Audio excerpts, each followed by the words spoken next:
So before your final year at Miami, there's a lot of conversations revolved around Shedeur Sanders. Obviously, I'm assuming you guys have a great relationship. Some of the clips you've seen and stuff like that. What is it like for you to have like this rivalry with Shedeur? I don't have a rivalry with him. That's my boy. So at the end of the day, this whole process, we thought me and him were gonna be 1 and 2 the whole time. Whether he's 1, I'm 2. Whether I'm 1, he's 2. And so that's just always been, our mindset. It didn't go that way. I thought he was one of the better quarterbacks in the draft as well, even throughout college. A lot of stuff out there on him ain't really, the truth, just because they spin it different ways. Like they spin stuff about me different ways. But I mean, when he gets his chance, become a starter, I know he's gonna make the most of it. And I'm ready to get back to work with him. After the season, talk some more stuff to him. Cam Ward directly challenged the uneven standards applied to Shedeur Sanders, calling them inconsistent and unfair. By insisting that performance, not politics, guide evaluation, he shifted the discussion from one player to a league-wide problem. Sanders' treatment now serves as a test of how the NFL supports and evaluates emerging quarterbacks. I feel a special relationship, especially me. First getting to know him 5 years ago when I started working with him. But it did surprise me because he's a good quarterback. He doesn't get a lot of the credit that he deserves. Especially the plays that he made in Colorado. A lot of quarterbacks in the country are making those plays. So when he gets this opportunity, I'm pretty sure he'll have it soon today.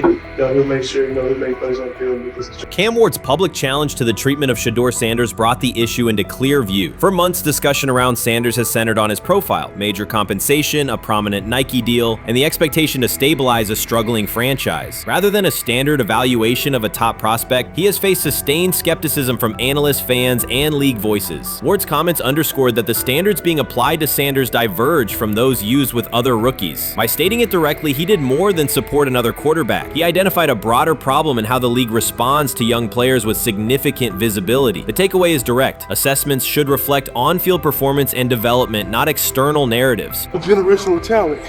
I'm gonna prove him right. I'm gonna prove him right, don't worry. Oh my God. An article came out today. I'm generational. So I guess it's article versus article. I like that you think that, man. But we all know the truth.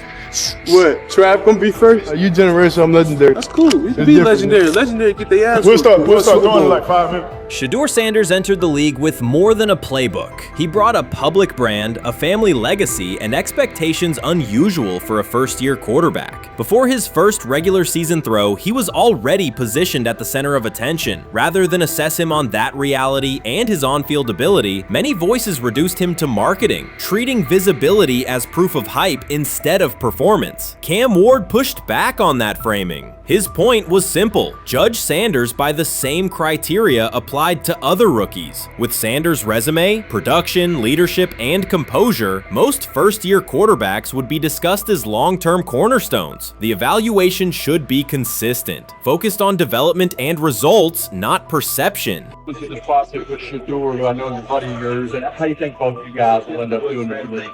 I think we'll both end up being one of the best quarterbacks in the league. I just think the work that me and him are willing to put in, the relationship we have to constantly compete each and every day, to better our craft, for ourselves. I just think it's gonna end up paying off for us in the long run. Do you guys kid each other about who's going first, and how much does that matter to you?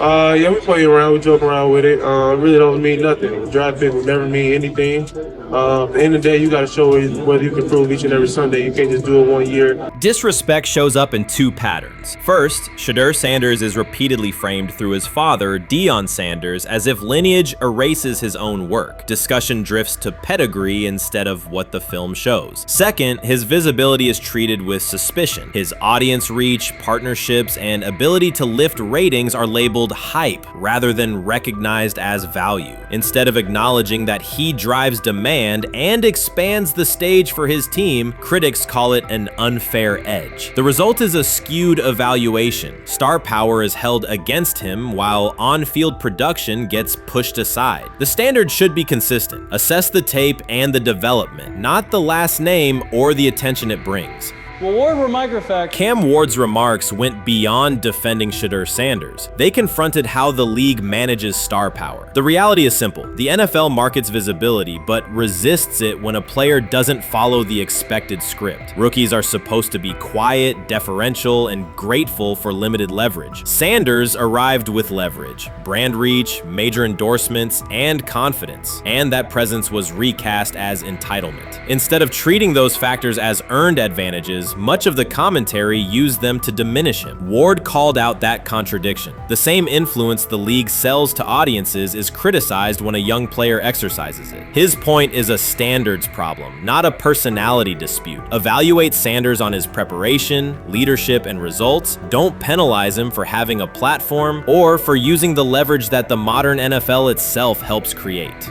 Now it sounds like the Cleveland Browns are going to all but imprison Shedeur Sanders in the football sense of a very talented rookie quarterback who obviously needs reps, needs an opportunity, and who now, barring some miraculous luck, will not get the opportunity to play in a single real game. I'm sure many around the NFL are celebrating as we speak. They are chuckling about this. Many in the NFL wanted to teach Shedeur and his daddy. Cleveland became the center of the conversation. With Shedeur Sanders attached to a major Nike partnership, the expectation was straightforward. He should be given real game reps. The Browns instead leaned on Joe Flacco as the default choice, treating stability as the safer path while sidelining a quarterback with clear cultural and commercial pull. Each week Sanders didn't see the field, scrutiny grew. Commentary questioned the value of his contract environment and relevance, and fan debate shifted from development to doubt. That wasn't measured evaluation. It was a delay framed as prudence that eroded confidence in the process. Cam Ward reset the terms of the debate. He pointed to an uneven standard. When veterans or other young players secure significant endorsements, it's considered smart business. When Sanders does it at scale, it's recast as ego or hype. Even the scope of his off-field agreements became ammunition against him rather than evidence of market demand. Ward's position is simple. Use one standard. Assess Sanders on preparation, decision-making, and progression, not on discomfort with his platform. Treat visibility as an asset, not a disqualifier. The issue isn't attitude or branding, it's the consistency of the evaluation. Ward called it directly. The treatment has been unequal, and it should be corrected by aligning opportunity with performance criteria. Fans need to recognize there's not a team in the league he'd start for. Not one. That's not ridiculous, that's not unfair, that's not a vast conspiracy. Shedeur Sanders fans are Angel Reese fans. They're just fair weather fans who don't really give a fuck about the sport. Most of them are just Dion fucking groupies that followed him when he went to fucking Colorado, just like Angel Reese's fans had never watched basketball prior to her playing at LSU, and they followed her to the WNBA and don't know shit about the sport. That's it. Now Dion fucking groupies are running around acting like, oh, this is payback to his dad. The timing is pivotal. Shedeur Sanders isn't trying to blend into the league's background. He's shaping the agenda. He drives debate segments, fuels short-form highlights, and moves merchandise at a pace most rookies never approach. By the metrics that define modern attention, he is the draw. Yet, a segment of observers continues to undercut him, not because of shortcomings on tape, but because of discomfort with how prominent he already is. Cam Ward put words to what many could see. Coverage around Sanders has been filtered through reaction to his visibility, rather than a clear read of his performance and growth. The market has already weighed in. Demand is real, not manufactured. Nike's record-level rookie endorsement aligned with that reality, signaling long-term value and cultural reach. This exposes a core contradiction. The NFL depends on star power to sell tickets, fill stadiums, and boost ratings, but it resists stars who set terms on their own. Visibility is celebrated until a player exercises it. The fix is straightforward. Apply one standard. Evaluate Sanders on preparation, decision-making, and results, and treat his platform as the asset it is. If the league benefits from his presence, its evaluation practices should reflect that same same reality, consistently and without penalty for scale. Shedeur Sanders does not depend on league promotion. He established his platform before the NFL and continues to expand it on his own terms. That autonomy challenges the status quo. Cam Ward's support was more than a defense of a teammate. It was a warning that if the league holds to outdated expectations, it risks falling behind the very players who drive audience attention and revenue. Claims that Sanders lacks real popularity ignore measurable facts. A large, active following, consistent merchandise demand, and sustained coverage across major outlets. Doubts about his standing as a quarterback overlook his college production and growth indicators. The pattern is familiar. Efforts to minimize him increase his reach. Each skeptical headline widens the spotlight, and each dismissive take creates more engagement. You cannot reduce a player built for visibility by arguing he should be less visible. The practical outcome is the opposite. Scrutiny becomes signal. Sanders is not merely enduring criticism, he is turning it into momentum, converting attention into leverage on and off the field. When he led college football in completion percentage and he threw almost 40 touchdowns for over 4,000 yards,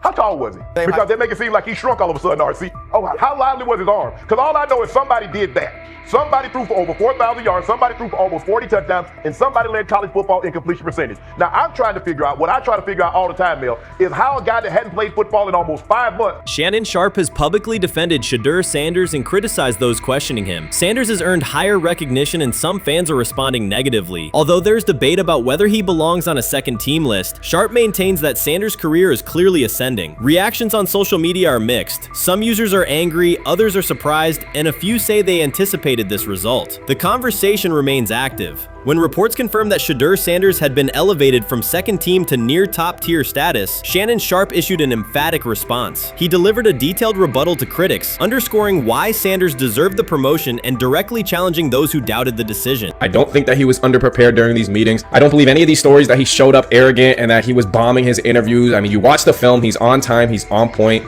You watch his interviews, he answers like a 10-year NFL veteran. Like, he's clearly dominating OTAs. It's every single day there's a new report of how well he's doing for the Browns in OTAs. And I mean, you can say what you want, it's just OTAs. Okay, if that's your new narrative, then he's doing exactly what he needs to be doing. He's on point, he's on time, he's getting the respect of his teammates, and he's making plays. So we're gonna see years down the line, something's gonna come out that I don't know what exactly it was, but something will come out. Critics have been waiting for an opportunity to dismiss Sanders. They labeled him overrated, accused him of benefiting from nepotism, and claimed his profile came only from his last name and polished image. Within their own echo chamber, they cited every game in which he fell short of huge passing numbers as validation of their doubts. Since Sanders has begun receiving formal recognition, criticism has escalated. A wave of self-appointed analysts is dissecting his throwing mechanics and team role, and many online commentators now argue that his promotion reflects deeper problems within the sport. Shannon Sharpe rejected each criticism directed at Shedeur Sanders. During the broadcast, he turned a routine segment into a detailed examination, acting as presenter, interrogator, and fact-checker. Sharpe walked viewers through game film, season statistics, and scouting reports to show why Sanders merited his recent promotion.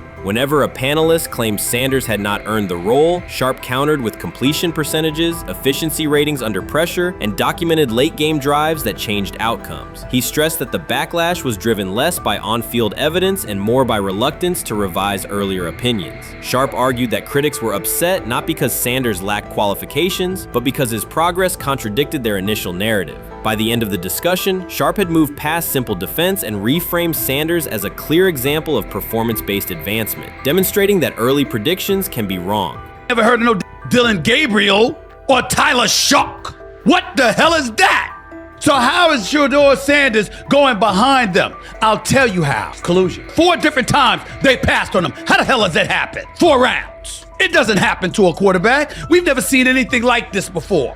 Shedeur Sanders with the watch. Shedeur Sanders with his bravado. Shedeur Sanders with this supposed arrogance or whatever. Shedeur Sanders' advancement did not happen by chance. While detractors questioned his resume online, he continued to prepare, attend every practice, and deliver accurate throws under pressure. The contrast between his output and the complaints directed at him has been stark. Some critics even argued the selection committee was, quote, biased toward performance, as if rewarding strong play play were improper. Rumors quickly followed. Certain commentators speculated that a public relations push from the Sanders family must have influenced voters, suggesting everything from coordinated media strategies to alleged favors for coaches. None of these theories addresses the basic point. Sanders earned his promotion through consistent production, poise in the pocket, precise ball placement, and efficient decision-making. Shannon Sharpe highlighted these facts during his response. He noted that Sanders' performance metrics justify the recognition and emphasized that resistance to the move stems more from prior prejudice than from substantive evaluation. For Sharpe, the goal was clear: present the data, challenge unfounded claims, and correct the narrative. The discussion, therefore, became a broader statement about acknowledging merit and abandoning outdated assumption. Colin Cowherd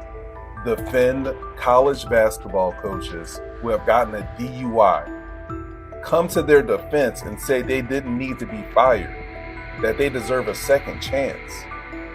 But Shedeur Sanders drives 40 miles over the speed limit, gets a one-on-one ticket, and Colin Cowherd comes on his show today and says he's out on Shedeur Sanders. He's seen enough. He can't support him anymore.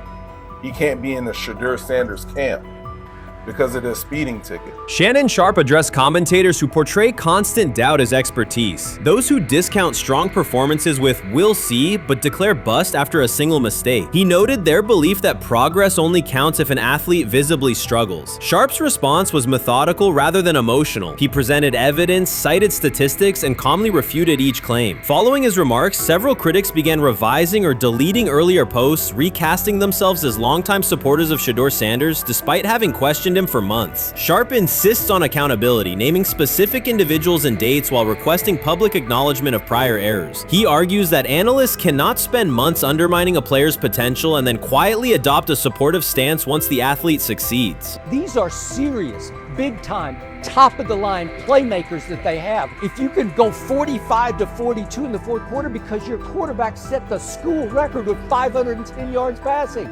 He was flawless. Shedeur is big time. I didn't know for sure, will it translate to the next level of competition? Yes, it might translate to the next level of competition as he can play. Critics who once claimed Shedeur Sanders was unprepared now hesitate to acknowledge their mistake. They resist retracting earlier comments and struggle to accept that an athlete can succeed without their approval. Sanders continues to share practice clips and game highlights without engaging the debate, while Shannon Sharpe documents every dismissive remark, ready to revisit them on national television. The disapproval did not slow Sanders. It underscored his progress and exposed the gap between perception and performance. As a result, the conversation has shifted. Analysts who doubted him now describe him as undervalued and publish detailed evaluations of his mechanics and game management, suggesting long-standing familiarity with his career. In a matter of weeks, critics have recast themselves as advocates, demonstrating how quickly opinion can change when consistent results leave little room for doubt. Shannon Sharpe signaled that his commentary is not over. He considers Sanders' advancement a positive outcome for every athlete who has been overlooked or criticized for having confidence. Sharpe stressed that analysts do not have the authority to determine who deserves recognition based on personal preference. The reaction to Sanders' promotion, he argued, revealed how quickly opinions can shift once results are undeniable. Sharpe pointed out that many vocal critics became quiet when confronted with objective performance data. This exchange, Sharpe insisted, reached beyond defending a single quarterback. It challenged the practice of dismissing achievements that do not fit familiar narratives. He reminded viewers that success does not require external approval and that consistent talent will surface despite online commentary intended to minimize it. While critics reconsider their positions, Sharpe remains steady, assigning credit to the athlete and allowing the scoreboard to confirm the argument. In his view, the statistics speak clearly enough. Sharpe also emphasized that the intensity of the backlash must be placed in context. College football is a volatile environment where unexpected outcomes are common. Therefore, declaring failure based on incomplete evidence only weakens the credibility of sports analysis. The discussion underscored the need for measured evaluation rather than reactive judgment. Dak Jackson and him and everybody else that we talked to have said that Shedeur looks good. He looks really good. He looks better. And we got Zach that say Dylan Gabriel ain't even an NFL quarterback. It's true. So how is it that this man can't get a rep with the ones, but that non-NFL quarterback can? We all what agree with sense that. does that make? Some observers now claim that recognizing Shedeur Sanders' strong performance undermines football's traditional standards, even though they previously argued he received coverage only because of his father. Faced with Sanders' current statistics, those critics are searching for explanations that fit their earlier narrative. The data have always been clear. Their earlier objections ignored that fact. Shannon Sharpe is openly highlighting this reversal, comparing past negative remarks with Sanders' recent 400-yard games to demonstrate the gap between criticism and evidence. Sharpe did not force these commentators to backtrack. He simply displayed their earlier claims alongside Sanders' results, allowing the contrast to speak for itself. Shedeur is lighting it up in practice every day. You're not even a half bit curious to see what he could do with the ones. That makes no sense. And then on top of all of that, you got players going on podcasts and talking to people in the media saying this guy is really good. Like, this guy is legit. So even your peers respect you enough. How is it that the coaches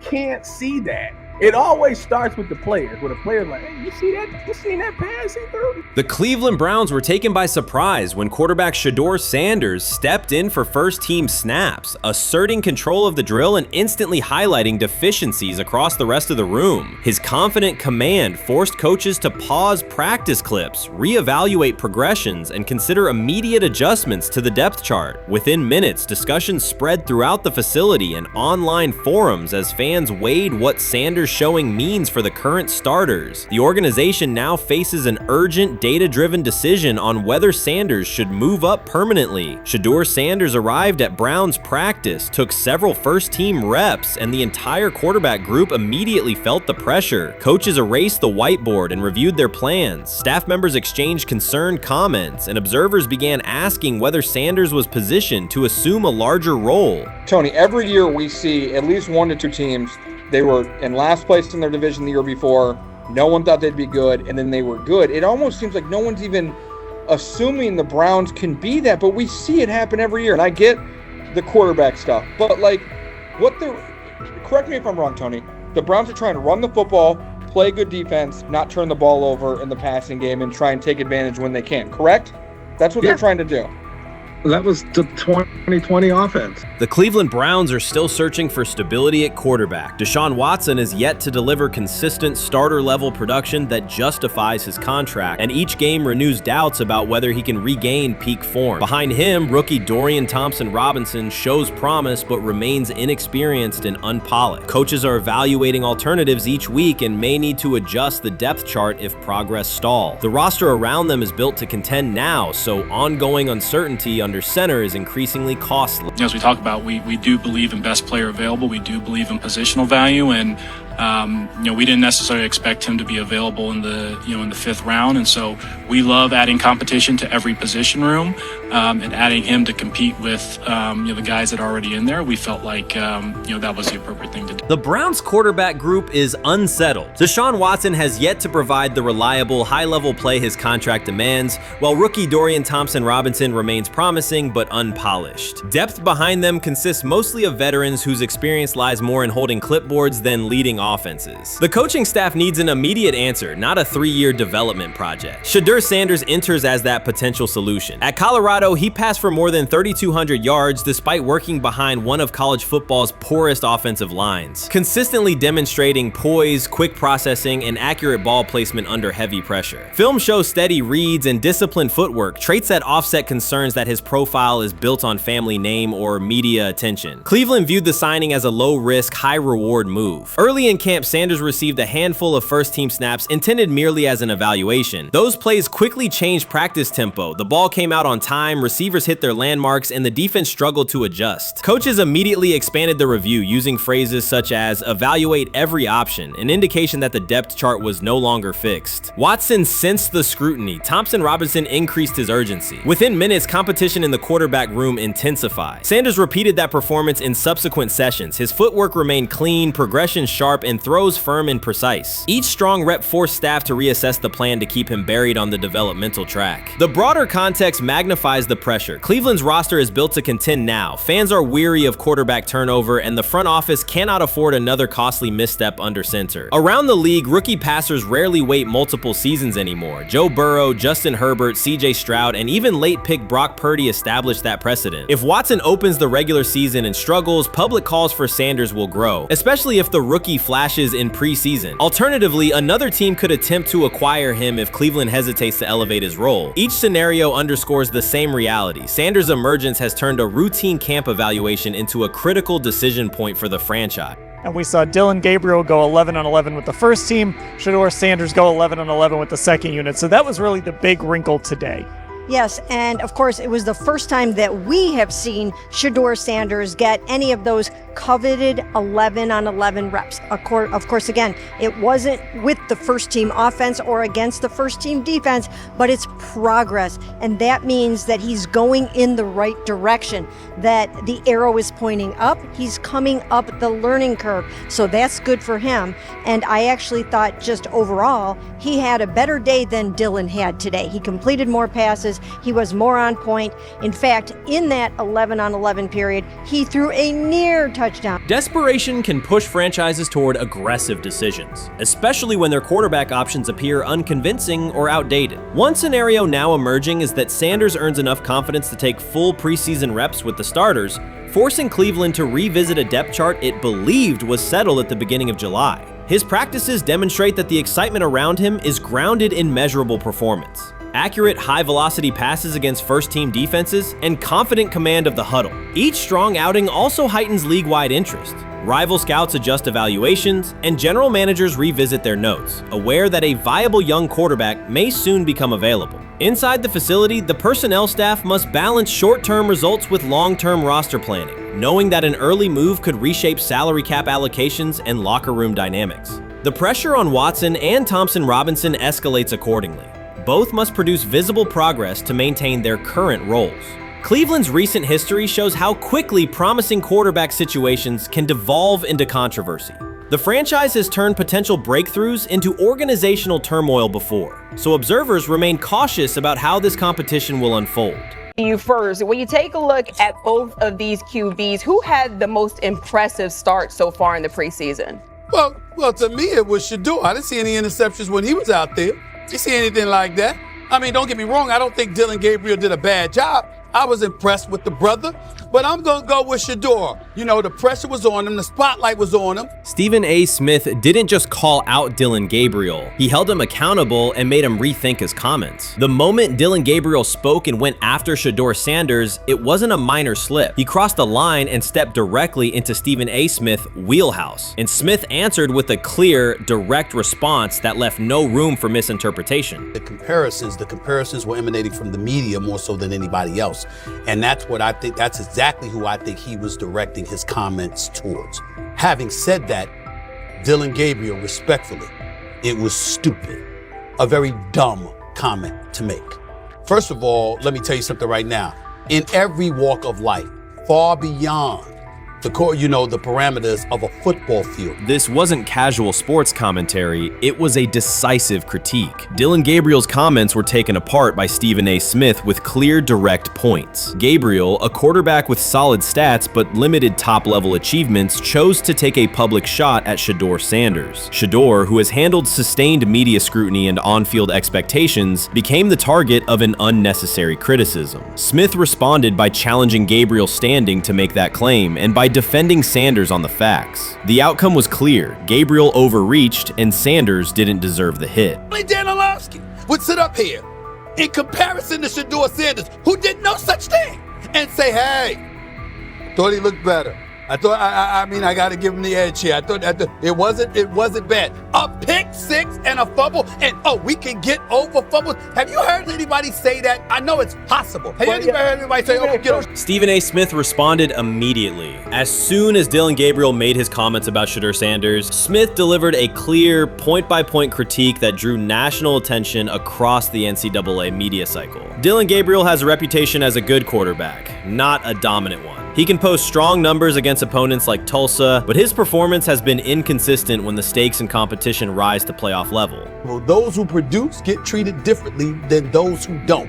What he said echoes the mentality of all of America practically, and most certainly the world, as we see things being globalized more and more every day. It was a stupid, idiotic, immature comment, because clearly you were feeling the heat because a lot of people was talking about how Shedeur should be QB. Dillon Gabriel is a capable quarterback, but not a standout. Even so, he chose to talk down to Shedeur Sanders, a quarterback who has navigated constant scrutiny and pressure and still represents the future of a program that was struggling before he arrived. The comparison was weak. The criticism was unnecessary. Stephen A. Smith recognized that and dismantled Gabriel's argument with a clear, direct response.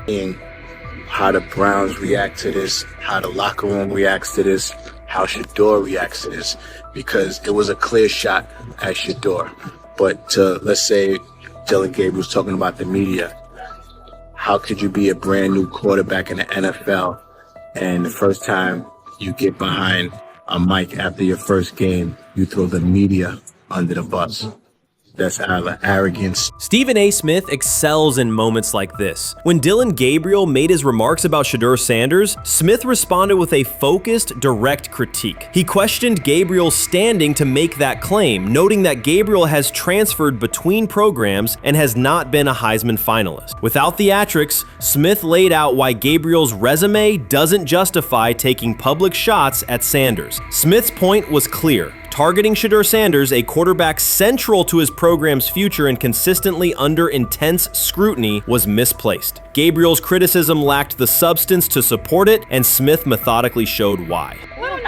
Today on his 42nd. I want you to be meaner. Birthday. That's number one. Number two, after the game, the Browns head coach Kevin Stefanski said there was a mix-up in the routes and that players were in the area that they shouldn't have been. Look at Stephen A's face. Look at Stephen A's face. Look at his face.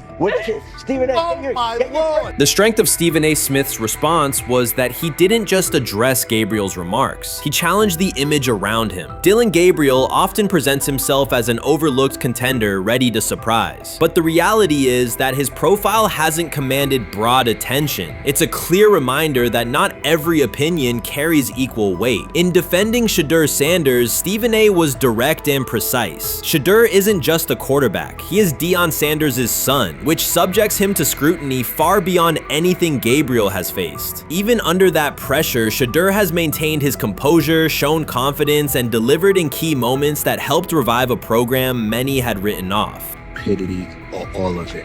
I thought it was a clear shot at Shedeur due to the fact that his Oregon coach threw a shot at Coach Prime and Shedeur during their meeting at Colorado last year. But you know what? The cream rises to the top. Let's see what happens this week. I see a lot of the media talking about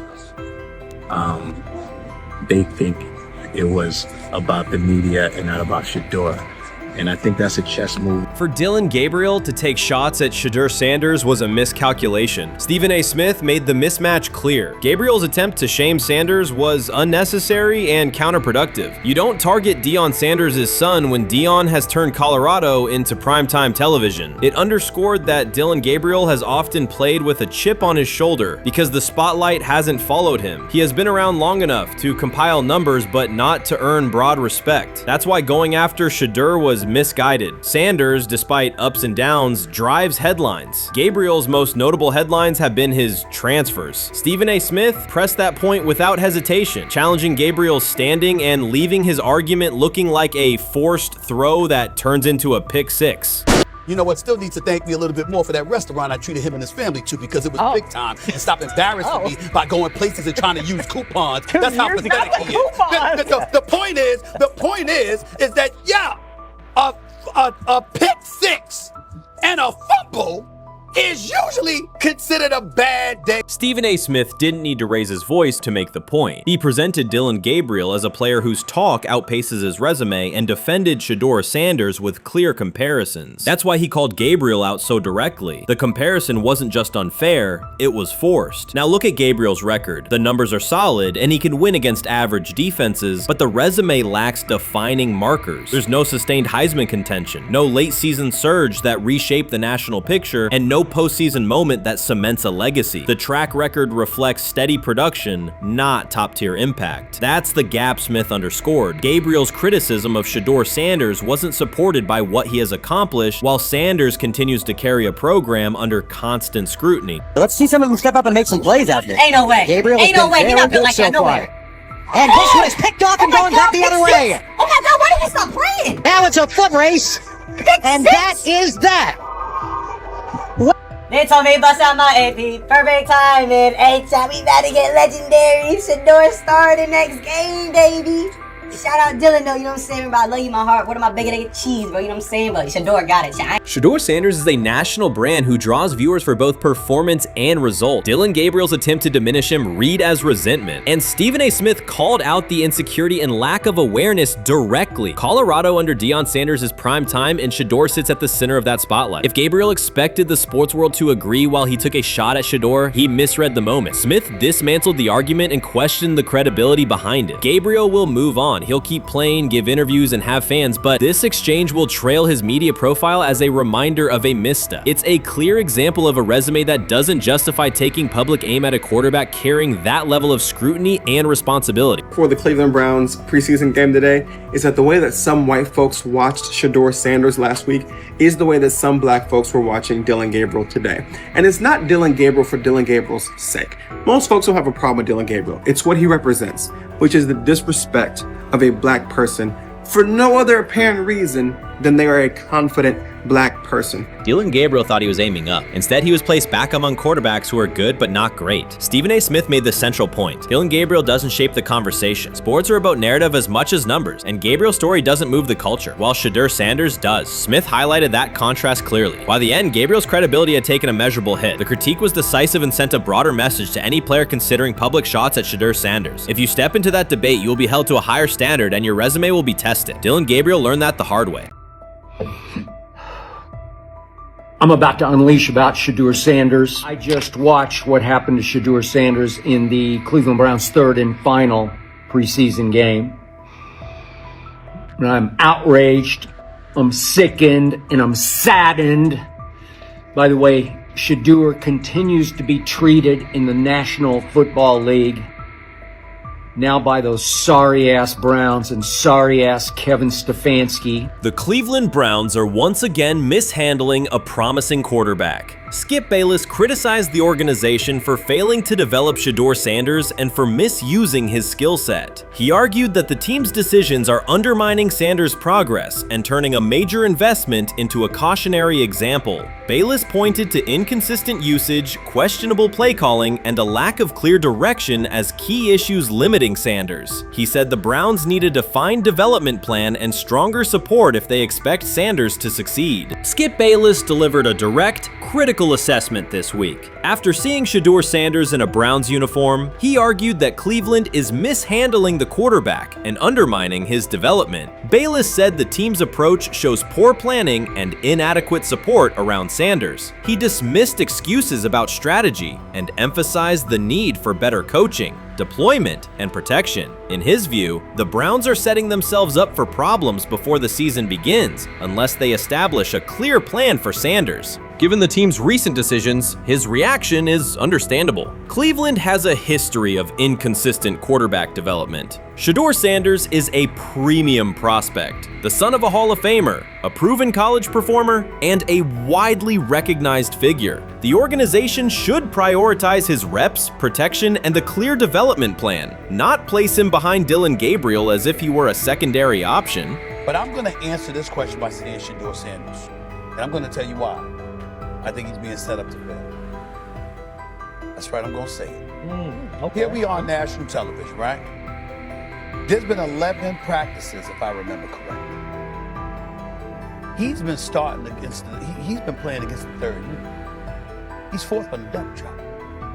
And then suddenly you throw him into the start line, and he hasn't had any reps for the first team at all. Think about that. So you're just gonna throw him to the wolves like that, huh? I mean, you know, if he had first team snaps in practice. Yet here we are. Cleveland has one of the most publicized prospects and is handling him like a depth piece. The broader issue is the franchise's long record of quarterback instability and inconsistent development. That history colors every move they make. When the Browns draft a quarterback, fans don't anticipate a long-term answer. They brace for another reset. Shedeur Sanders should be treated as a priority, not as an afterthought behind Dillon Gabriel. Let's give him a chance. Let's give him a chance with the play calling. You know you have an offensive line that isn't playing that well. So what do? Why not just play the short game so he can get the ball out of his hands very fast to run a competent goddamn offense? Outside of that, Shedeur has to be better in understanding that the offensive line that you're working with right now is not adequate.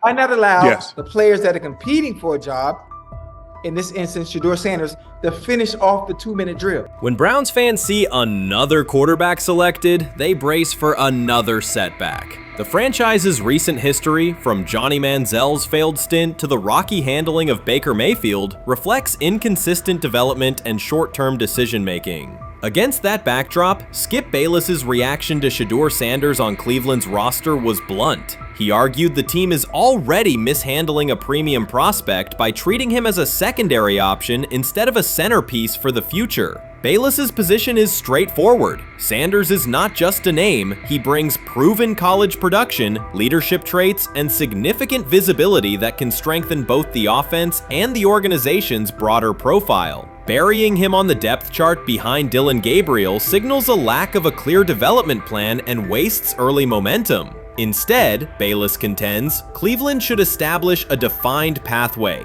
First-team practice reps, protection and personnel tailored to his strengths, deliberate play calling that accelerates processing, and measured in-game opportunities that build confidence and execution. In his view, the Browns need alignment from the front office to the coaching staff to prioritize Sanders' growth. Continuing to treat him like a depth piece risks repeating the same cycle that has undermined previous quarterbacks. Committing to a coherent plan gives Sanders and the franchise a realistic chance to convert potential into sustained performance.